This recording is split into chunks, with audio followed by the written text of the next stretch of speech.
Hey guys, welcome back to my channel and I'm back again with another really interesting coding interview question video. Guys, this is a medium level question of lead code asked in multiple companies like Google, Amazon, Facebook, Microsoft, and today we are going to solve it right here in this video. Guys, if you know that I do a lot of programming and coding related content, and if you like my content then please do subscribe to my channel. Hit the bell icon for future notifications of my new videos. If you have any comments, suggestions, feedback for me, please put them in the comment section below. And guys, if you like this video, please do not forget to give this video a big thumbs up and share it with your friends as well. And now without delaying it any further, let's get started with the problem statement. So guys, as you can see on my screen, the problem statement is called as sort colors. Basically, we are given an array of numbers.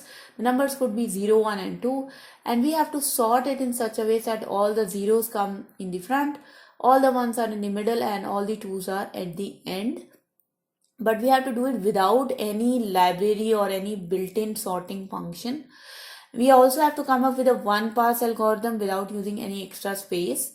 And the constraints here are that the value of n is from 1 to 300, and obviously the numbers are either 0, 1 and 2. Okay. So guys, let's get started with the implementation. So guys, first of all, we are going to maintain two indexes here. One is going to be the start index, which is going to be the index for all the zeros. One is going to be the end index, which is going to start from the length of the number or length of the array. And this is basically going to keep track of all the twos, because twos have to be in the end. So this is obviously initialized as nums.length minus 1. And in the end, we also will initialize a variable called as index, which is just going to be an index for traversing all the numbers in the nums array.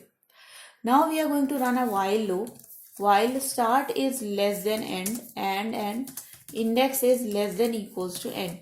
So we are going to traverse until index is less than, or we have traversed all the elements, or until start is less than end. Because if starts become greater than end, then it basically means that we have sorted the array pretty much. Okay. So now we'll check if the element at the index position, if it is equals to 0. If the element is equals to 0, then we can simply swap it with the element at the start index, because all the zeros have to be at the start.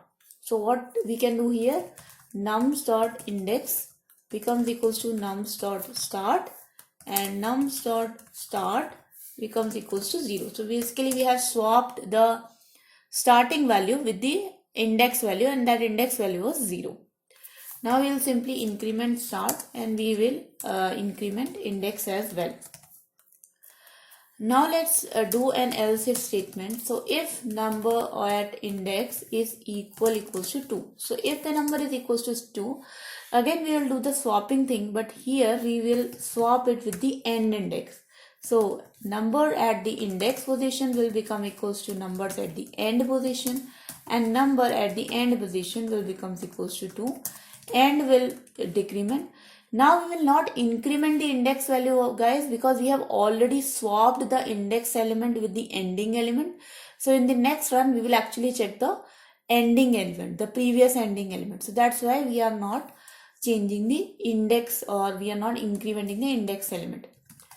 And else, if the number is neither 0 nor neither 2, in that case it's basically a 1. So we can just increment the index value and not swap anything. After the entire function is done, guys, your number array is pretty much sorted. I mean, not pretty much, it's basically sorted. Let's run this code, guys. Let's see if this works or not.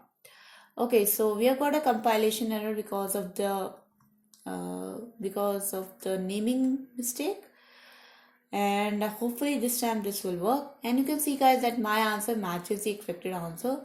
Let's submit this code, guys, and let's see if the submission also gets accepted. And you can see, guys, that the submission is accepted as well. Let's see the submission details. So the runtime is really acceptable. All the test cases are passed. The memory distribution is pretty much acceptable. If I talk about the time complexity of this solution, guys, it is order of n, because we are traversing all the elements only once. And yes, guys, and if I talk about the memory and space complexity, it is obviously constant because we didn't use any extra data structure for this. So that's order of 1. So that was the solution, guys. I hope you guys liked this solution and you learned something from it. If you have, then in the end, I again request you to do subscribe to my channel for more such videos. If you have any questions, comments, suggestions, feedback for me, please put them in the comment section below. And guys, do hit the bell icon for future notifications of my new videos. And as per the schedule, I post it every day from Monday to Friday. And in the end, guys, do give this video a big thumbs up and share it with your friends as well. And I'll meet you guys next time. Until then, bye bye.